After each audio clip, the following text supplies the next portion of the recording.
Everyone, welcome back to my channel. Last episode లో మనం చూసాము ఫోమ్ పాస్ట్ లోకి వచ్చేస్తాడు, కానీ అతనికి దీని గురించి గుర్తుండదు. ఎప్పుడైతే అతను బయటికి వెళ్లి మిగతా వాళ్ళ మాటలను వింటాడో అది విని అతను చాలా ఆశ్చర్యపోతాడు.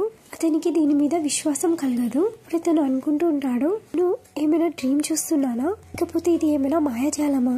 కానీ అప్పుడే మనం చూస్తాం అతని దగ్గర నుండి క్రిస్ వెళ్తుంటాడు. ఇటువైపు ఫామ్ క్రిస్ ని పిలుస్తుంటాడు, కానీ క్రిస్ అది వినడు. నెక్స్ట్ సీన్ లో మనకి చూపిస్తారు, క్రిస్ దగ్గర ఒక అమ్మాయి వస్తుంది. ఇప్పుడు ఆమె అతనికి ఒక పెన్ డ్రైవ్ ఇచ్చి వెళ్ళిపోతుంది. ఇప్పుడే మనకి ఫామ్ ని కూడా చూపిస్తారు. ఇప్పుడు అతను దాక్కుని క్రిస్ ని చూస్తుంటాడు. ఇప్పుడు ఫామ్ అంటాడు, అసలు వీళ్ళిద్దరు ఏం మాట్లాడుకుంటున్నారు, ఈమె క్రిస్ కి ఏమిచ్చి వెళ్ళిపోయింది. కానీ అప్పుడే ఫామ్ వెనకాల ఒక అబ్బాయి నిల్చుంటాడు. ఇప్పుడు ఆ వ్యక్తి ఫామ్ తో అంటాడు, నువ్వు దాక్కుని ఎవరిని చూస్తున్నావు? ఇప్పుడు ఫామ్ అంటాడు, నేను క్రిస్ ని చూస్తున్నాను. కానీ ఎప్పుడైతే ఫామ్ వెనకాల తిరిగి చూస్తాడో తను ఆ అబ్బాయిని చూసి షాక్ అయిపోతాడు. ఇప్పుడు ఫామ్ అంటాడు, హే నువ్వైతే నన్ను భయపెట్టించావు. అప్పుడు ఆ వ్యక్తి అంటాడు, నేను నిన్ను భయపెట్టించలేదు, నువ్వే నన్ను భయపెట్టించావు.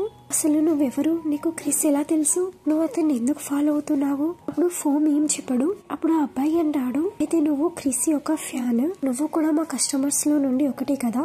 అది విని ఫామ్ అంటాడు, పార్క్ నువ్వు నన్ను మర్చిపోయావా? అప్పుడు పార్క్ అంటాడు, ఓ అయితే నీకు నా పేరు కూడా తెలుసు. సో దీని అర్థం నువ్వు పక్కగా మా కస్టమరే. నేను నీకు ఒక విషయం చెప్తాను, ఇప్పుడు మేము వర్క్ చేయడం లేదు, సో అందువల్లనే నువ్వు అతన్ని ఇక్కడ ఫాలో అవ్వాల్సిన అవసరం లేదు. ఒకవేళ నువ్వు అతనితో కలవాలనుకుంటే నువ్వు షాప్ దగ్గరకు వచ్చి అతనితో కలవచ్చు. ఇప్పుడు ఫామ్ అంటాడు, పార్క్ నువ్వు రియల్ గా నన్ను మర్చిపోయావా? నేను ఫామ్ లేదు, ఐ మీన్ నేను తావు, నేను నీ ఫ్రెండ్ ని, మనం షాప్ లో కలిసాము. ఇంకా క్రిస్ బయో కూడా మన ఫ్రెండ్ కదా.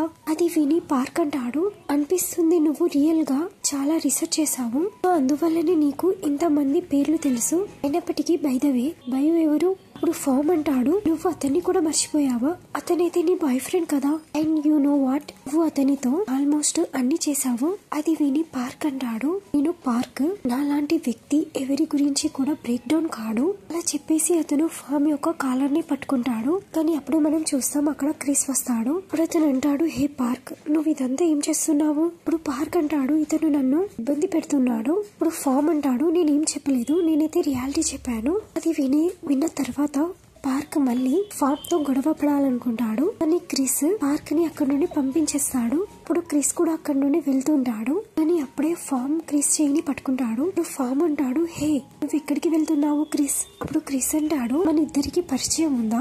ఇంకా నువ్వు అతని చేతిలో దెబ్బలు తినాలనుకోవడం లేదు అంటే నువ్వు అతని వర్క్ లో ఇంటర్ఫేర్ కాకు. అలా చెప్పేసి క్రిస్ అక్కడ నుండి వెళ్ళిపోతాడు. ఇటువైపు పార్క్ క్రిస్ తో అడుగుతాడు, నీకు అతను తెలుసా?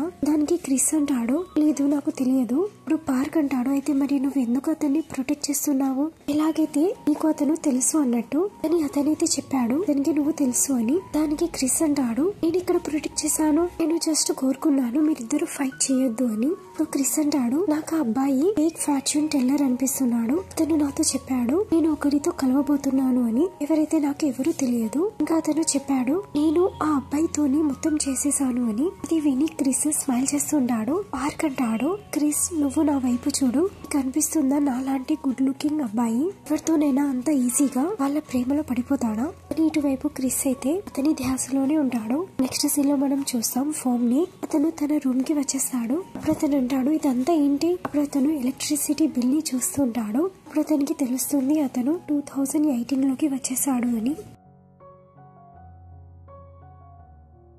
ఫోమ్ అంటాడు, ఇప్పటి వరకైతే క్రిస్ కి నేను తెలియదు. ఇప్పుడు అతను ఒక పెన్ పేపర్ ని తీసుకుని అందులో రాస్తుంటాడు, నేను 2018 లోకి వచ్చాను, కానీ నేను క్రిస్ తోని 2019 లో కలిశాను. క్రిస్ యొక్క డెత్ 2021 లో అయింది. దీని అర్థం నాకు నన్ను ఎస్గార్డ్ లో ఎవరు గుర్తుపట్టారు, నీ బిగ్ బాస్ ఎవరు? అదంతా ఆలోచిస్తూ ఫామ్ ఎస్గార్డ్ వచ్చేస్తాడు. అతను ఆ బిల్డింగ్ ని చూసి అతను అంటాడు, ఒకవేళ నాకు క్రిస్ డెత్ రహస్యాన్ని తెలుసుకోవాలంటే కేవలం నాకు ఇక్కడ నుండే తెలుస్తుంది.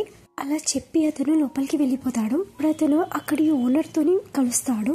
ఆమె పేరు పేక్. ఇప్పుడు ఆమె అంటుంది ఒక షాప్ ఓపెన్ కాలేదు, నీ అప్పుడే ఫామ్ అంటాడు. అది నేను బేక్ అంటుంది. అయితే నువ్వు ఇక్కడ జాబ్ గురించి వచ్చావా? దానికి ఫామ్ హా అంటాడు. పేక్ అంటుంది అయితే మరి నువ్వు హెసిటేట్ చేయడం ఆపు, నువ్వైతే చాలా గుడ్ లుకింగ్ ఉన్నావు. దానికి ఫామ్ థ్యాంక్ యూ అంటాడు. ఇప్పుడు అతను పేక్ అని పిలుస్తాడు. పేక్ అది విని అంటుంది ఓ అయితే నీకు నా పేరు కూడా తెలుసు అని. తర్వాత ఆమె క్రిస్ ని పిలుస్తుంది. ఆమె క్రిస్ తో అంటుంది నువ్వు ఫామ్ కి ఈ ప్లేస్ గురించి మొత్తం చెప్పు అని. తర్వాత ఆమె ఫామ్ తో అడుగుతుంది అయినప్పటికీ నీ పేరేంటి? ఇప్పుడు ఫామ్ బైక్ కి తన పేరు తా అని అంటాడు. అప్పుడు ఆమె క్రిస్ తో అంటుంది తన బాధ్యత ఇప్పటి నుండి నీది. ఇప్పుడు క్రిస్ సరే అంటాడు. ఇప్పుడే మనం చూస్తాం ఫామ్ దగ్గరికి పార్క్ వస్తాడు. అప్పుడు అతను ఫామ్ తో అంటాడు హే నువ్వు మళ్ళీ వచ్చేసావు, అయితే నువ్వు గివ్ అప్ చేయవా? దానికి ఫామ్ అంటాడు నేను ఫాలో కావడం లేదు, నేనైతే ఇక్కడ వర్క్ గురించి వచ్చాను. పార్క్ మళ్ళీ ఫామ్ తో గొడవ పడాలనుకుంటాడు. ఇప్పుడు క్రిస్ వాళ్ళిద్దరిని ఆపేసి పార్క్ ని అక్కడ నుండి పంపించేస్తాడు. ఇప్పుడు అతను ఫామ్ తో అంటాడు నువ్వు నాతో రావు. ఇటువైపు మనం చూస్తాం క్రిస్ ఫామ్ తో మొత్తం చెప్తూ ఉంటాడు.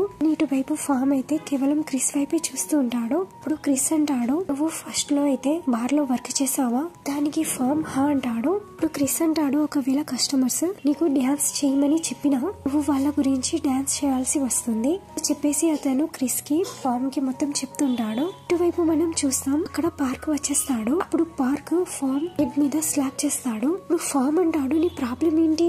అప్పుడు పార్క్ అంటాడు ఇదైతే నేను నీతో అడగాలి, పేక్ నిన్ను వర్క్ నేర్చుకో అని చెప్పింది కానీ నువ్వేం చేస్తుండే? క్రిస్ ఒక ఫేస్ ఏమైనా డిజర్టా? నువ్వు అతన్ని అలా చూస్తున్నావు? అది విని ఫామ్ అంటాడు కానీ నేనైతే అతను ఏదైతే చెప్తున్నాడో నేను దాన్ని చాలా జాగ్రత్తగా వింటూ ఉండే. ఇప్పుడు క్రిస్ పార్క్ తో అంటాడు హే నువ్వు ఇతన్ని టేస్ట్ చేయడం ఆపేసేయి. ఇప్పుడు క్రిస్ పార్క్ ని ఇంట్రడ్యూస్ చేస్తూ చెప్తాడు తను పేక్ యొక్క బ్రదర్. పార్క్ అంటాడు ఇప్పుడు నేను వెళ్తాను, నువ్వు ఇతనితో మాట్లాడుతూ ఉండు.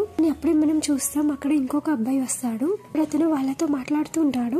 మనం అప్పుడే చూస్తాం ఆ అబ్బాయి యొక్క బాయ్ ఫ్రెండ్ కూడా వచ్చేస్తాడు. ఇప్పుడు అతను అంటాడు నువ్వు నా గురించి మాట్లాడుతుండే కదా, ఫస్ట్ నుండే తెలుసు అలా చెప్పేసి ఆ అబ్బాయి తన మీద అలిగి అక్కడి నుండి వెళ్ళిపోతాడు. ఇప్పుడు అతను కూడా అలా అతని బాయ్ ఫ్రెండ్ వెనకాల వెళ్ళిపోతాడు. అదంతా చూసి ఫామ్ చాలా స్మైల్ చేస్తూ ఉంటాడు. అప్పుడు క్రిస్ ఫామ్ తో అంటాడు ఎవరైతే వర్క్ చేస్తూ ఉంటారో నువ్వు వాళ్ళని ఫాలో అవుతూ ఉండు. ఇప్పుడు దానికి ఫామ్ సరే అంటాడు. నెక్స్ట్ సీన్ లో మనం చూస్తాం క్రిస్ ఫామ్ కి షవర్ రూమ్ ని చూపెడతాడు. ఇప్పుడు అతనితో అంటాడు నువ్వు షవర్ తీసుకో, ఇక్కడ బట్టలు ఉన్నాయి, నువ్వు రెడీ అయ్యి వచ్చేసేయి. ఫామ్ సరే అంటాడు.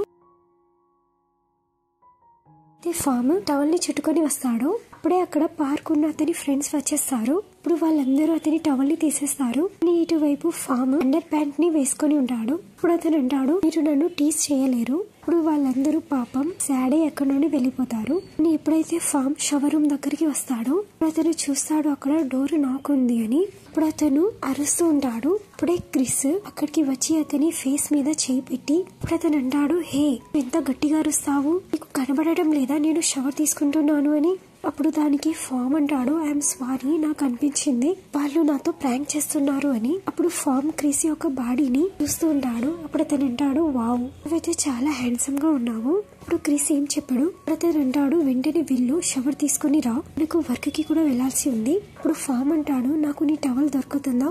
అలా చెప్పేసి అతను క్రిస్ యొక్క టవల్ ని తీసుకుంటాడు, షవర్ రూమ్ లోకి వెళ్ళిపోతాడు. నెక్స్ట్ సీన్ లో మనం చూస్తాం అతను రెడీ అయి తన వర్క్ ని చేస్తూ ఉంటాడు. ఇప్పుడే మనకి ఒక అబ్బాయిని చూపిస్తారు. ఇప్పుడు అతను కొందరితో తప్పించుకుంటూ ఈ బార్ లోకి వచ్చేస్తాడు. ఇప్పుడు అతను వచ్చి పార్క్ తోని గుద్దుకుంటాడు. దాని వల్ల పార్క్ వ్యక్తుల ముందు వెళ్ళిపోతాడు. అందులో నుండి ఒక అబ్బాయి పార్క్ ని పంచ్ చేస్తాడు. అదంతా చూసి ఫోమ్ కి అసలు నచ్చదు. అప్పుడు అతను వాళ్ళని కొట్టడానికి ముందుకు వస్తాడు. కానీ అందులో నుండి ఒక అబ్బాయి ఫోమ్ ని కూడా పంచ్ చేస్తాడు. ఇప్పుడే మనం చూస్తాం అక్కడ బేక్ వస్తుంది. అప్పుడు ఆమె వాళ్ళతో అంటుంది మీరేం చేస్తున్నారు? ఇప్పుడే మనం చూస్తాం అక్కడ ఆ అబ్బాయి యొక్క మామ్ కూడా వచ్చేస్తుంది.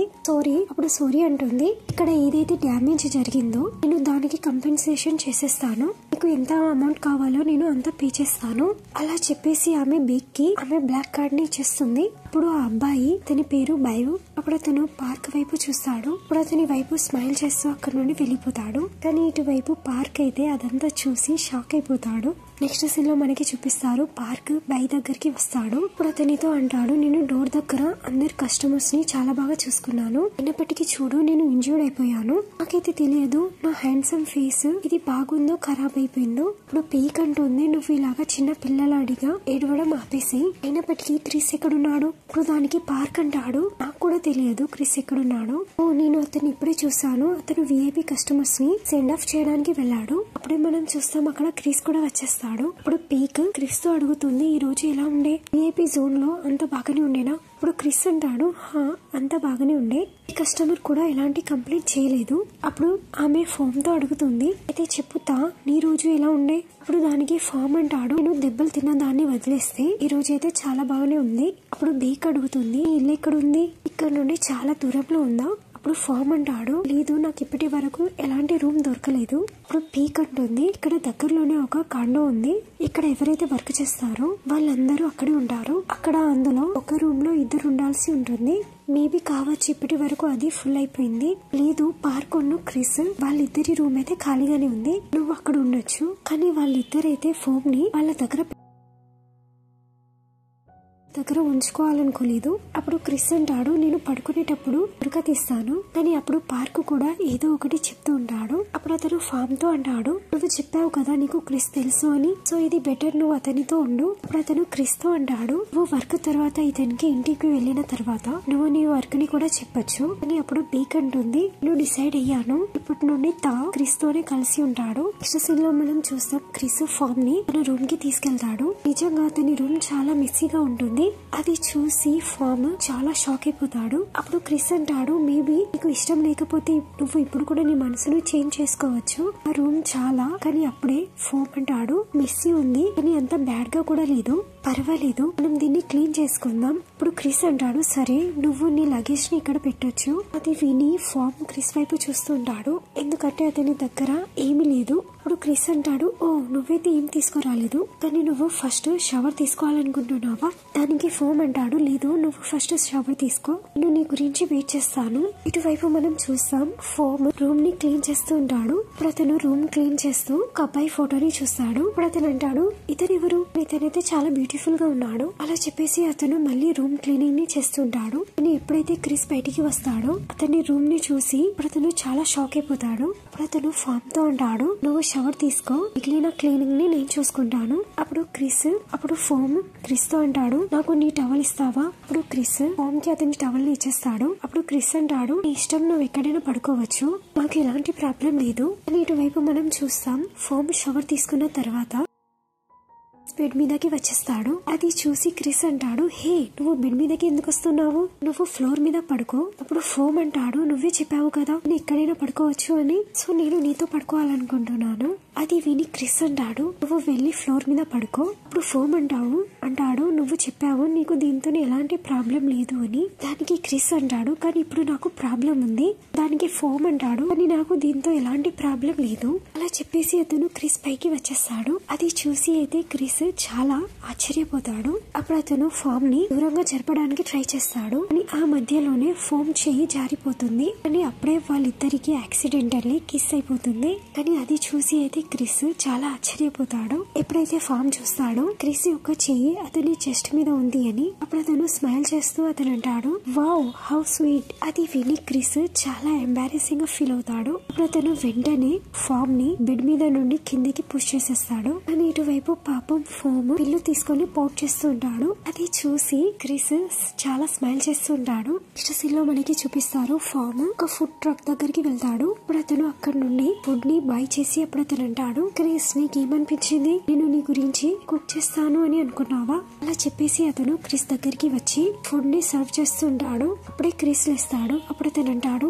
ఇదంతా నువ్వు చేసావా? నువ్వు ఫోమ్ అంటాడు, హా, కానీ నేనైతే మార్నింగ్ వెళ్ళి షాపింగ్ కూడా చేసి వచ్చాను, ఇప్పుడు నువ్వు బ్రేక్ఫాస్ట్ చేసేసాయి. అప్పుడే క్రిస్ అంటాడు, నువ్వు వీటిని ఎక్కడి నుండి బై చేసి తీసుకొచ్చావు? దానికి ఫామ్ అంటాడు. ఇంటర్నెట్ అనేది కూడా ఒక వస్తువు ఉంటుంది. ఇప్పుడు క్రిస్ అడుగుతాడు, నీకెలా తెలుసు నాకు ఇది ఇష్టము? దానికి ఫామ్ అంటాడు, అది నేను గెస్ చేశాను. నేను నీ ఫేస్ చూసి చెప్పగలను నీకు ఏది ఇష్టమో ఏది ఇష్టం లేదు. ఇప్పుడు క్రిస్ అంటాడు, హే ఐఎమ్ సీరియస్. నువ్వు నాకు చెప్పావు నేను నీకు ముందు కాలం నుండి తెలుసు అని. నువ్వు నన్ను ఎక్కడ చూసావు? అది విని ఫోమ్ అంటాడు, ఒకవేళ నేను నీతో చెప్తే నువ్వు ఫ్యూచర్ లో నా బాయ్ ఫ్రెండ్ కాబోతున్నావు అని నువ్వు ఈ మాట మీద బిలీవ్ చేస్తావా? అప్పుడు క్రిస్ అంటాడు, నువ్వు మెంటలా? నువ్వు వెళ్ళి నీ బ్రేక్ఫాస్ట్ ని ఫినిష్ చేయి, నీకు షాపింగ్ కూడా వెళ్లాల్సి ఉంది. నెక్స్ట్ సీన్ లో మనకి చూపిస్తారు వాళ్ళిద్దరు మాల్ కి వచ్చేస్తారు. ఇటువైపు అయితే ఫామ్ చాలా వస్తువులను బై చేస్తాడు. అప్పుడు క్రిస్ అంటాడు, నువ్వు ఇన్ని వస్తువులను ఎందుకు పర్చేస్ చేసావు? దానికి ఫోమ్ అంటాడు, ఇది నేను మన ఇద్దరి కోసం బై చేశాను. ఏంటి మన ఇద్దరి కోసమా? అని నేను నిన్ను నా రూమ్ లో కొన్ని రోజుల వరకే ఉంచుకుంటున్నాను. నెక్స్ట్ సీన్ లో మనకి చూపిస్తారు క్రిస్ ఒక ప్రొడక్ట్ ని తీసుకొని ఫైట్ చేస్తూ ఉంటారు. ఇటువైపు క్రిస్ ఆ ప్రొడక్ట్ ని కొనాలనుకోలేదు కానీ ఫోమ్ అతన్ని ఫోర్స్ చేస్తూ ఉంటాడు. ఒకవేళ నువ్వు దీన్ని బై చేస్తే నువ్వు చాలా బ్యూటిఫుల్ గా కనబడతావు, ఒకవేళ నువ్వు చేయకపోతే కస్టమర్స్ నిన్ను ఒక అంకల్ అని పిలుస్తారు. ఇప్పుడు క్రిస్ అంటాడు, హౌ డేర్ యూ, నువ్వు ఈ ప్రొడక్ట్ ని కొను, దీంతోనైతే హ్యాండ్సమ్ గా కనబడడానికి. అది విని ఫోమ్ అంటాడు, నేను హ్యాండ్సమ్ గా కనబడాలనుకోవడం లేదు. ఇప్పుడు వాళ్ళిద్దరు ఫైట్ చేస్తూనే ఉంటారు. అప్పుడే మనం చూస్తాం అక్కడ పార్క్ కూడా వచ్చేస్తాడు. అప్పుడు అతను వాళ్ళిద్దరితో అంటాడు, చాలా ఆకలి వేస్తుంది, పదండి మనం లంచ్ కి వెళ్దాం. ఇప్పుడు క్రిస్ సరే అంటాడు. కానీ అప్పుడే పార్క్ అక్కడ బైని చూస్తాడు. అతను వాళ్ళ మామ్ తో వస్తాడు. అతన్ని చూసి పార్క్ అంటాడు, ఇప్పుడే వస్తున్నాను. అప్పుడు అతను బై దగ్గరికి వెళ్తుంటాడు. కానీ అప్పుడే అతని దగ్గరికి బైక్ నుండి కాల్ వస్తుంది, చాలా ప్రాబ్లం జరిగింది అని. ఇప్పుడు అతను వాళ్ళిద్దరితో అంటాడు, నన్ను బైక్ పిలిచాడు, నేను వెళ్తున్నాను, మీతో వెళ్ళలేను, ఐఎమ్ సారీ అని చెప్పి అక్కడ నుండి వెళ్ళిపోతాడు. ఇటువైపు మనం చూస్తాం బైక్ కూడా వాళ్ళ మామ్ తో వాష్రూమ్ కి వెళ్తున్నాను అని చెప్పి అక్కడ నుండి వెళ్ళిపోతాడు. అప్పుడు ఆమె వాళ్ళ గార్డ్స్ తో చెప్తుంది, నువ్వు బై ఒక వెనకాల వెళ్ళండి అని. కానీ అప్పుడే మనం చూస్తాం అతను అతని గార్డ్స్ తోని తప్పించుకొని పారిపోతుంటాడు. ఇటువైపు మనం చూస్తాం బేవ్ పార్క్ దగ్గరికి వెళ్తాడు. అప్పుడు అతను పార్క్ తో అంటాడు, నేను నీతో రావచ్చా? అప్పుడు అతను బేవ్ తో అంటాడు, హే మ్యాన్ అసలు నీ ప్రాబ్లం ఏంటి? అప్పుడు బేవ్ అంటాడు, ఒకవేళ నువ్వు ఇప్పుడు నన్ను తీసుకెళ్ళకపోతే నేనైతే చాలా పెద్ద ప్రాబ్లం లో ఇరుక్కుంటాను. అప్పుడే పార్క్ అంటాడు, సరే నువ్వు బైక్ మీద కూర్చో. అలా చెప్పేసి వాళ్ళిద్దరు అక్కడ నుండి వెళ్ళిపోతారు. అప్పుడే మనం చూస్తాం ఇద్దరు గార్డ్స్ వాళ్ళ మదర్ దగ్గరికి వెళ్లి ఆమెతో చెప్తారు, ఆయన ఇక్కడ నుండి పారిపోయాడు అని. అప్పుడు ఆమె అంటుంది, ఎందుకు మీరు అతని వెనకాల వెళ్ళలేదు? మీరు వెళ్ళండి, అతన్ని వెతుకొని తీసుకురండి. అప్పుడు అందులో నుండి ఒక గార్డ్ అంటాడు, మ్యామ్ మరి మిమ్మల్ని ఇంటికి ఎవరు తీసుకెళ్తారు? అప్పుడు ఆమె అంటుంది, సరే మీరు ఫస్ట్ నన్ను ఇంటికి వదిలేసి దాని తర్వాత వెళ్ళిపోండి. నెక్స్ట్ సీన్ లో మనం చూస్తాం పార్క్ తన బైక్ ని ఆపేస్తాడు. దానికి బేవ్ అంటాడు, హే నువ్వు ఎందుకు ఆపేశావు? దానికి పార్క్ అంటాడు, కింద దిగు. అప్పుడు బేవ్ అంటాడు, ఇక్కడ కానీ నువ్వు ఎక్కడికి వెళ్తున్నావు? నేను కూడా నీతో వస్తాను. దానికి పార్క్ అంటాడు, నువ్వు కింద దిగుతావా లేదా? నాకు వర్క్ కి చాలా లేట్ అవుతుంది. ఎప్పుడైనా నేను నీతో కలుసుకుంటే నేను ఏదో ఒక ప్రాబ్లం లో ఇరుక్కుంటాను. అప్పుడు బేవ్ అంటాడు, నువ్వు నిన్న జరిగిన బార్ గురించి మాట్లాడుతున్నావా? సో ప్లీజ్ నువ్వు నన్ను కూడా అక్కడికి తీసుకెళ్ళు. అలా చెప్పేసి అతను పార్క్ కి రిక్వెస్ట్ చేస్తుంటాడు. ఇప్పుడు పార్క్ సరే అంటాడు, నువ్వు నన్ను ఇబ్బంది పెట్టడం ఆపేసి. అలా చెప్పేసి వాళ్ళిద్దరు అక్కడ నుండి వెళ్ళిపోతారు. దీంతో ఈ ఎపిసోడ్ ఎండ్ అవుతుంది. మీకు వీడియో నచ్చినట్లయితే please like, share and subscribe.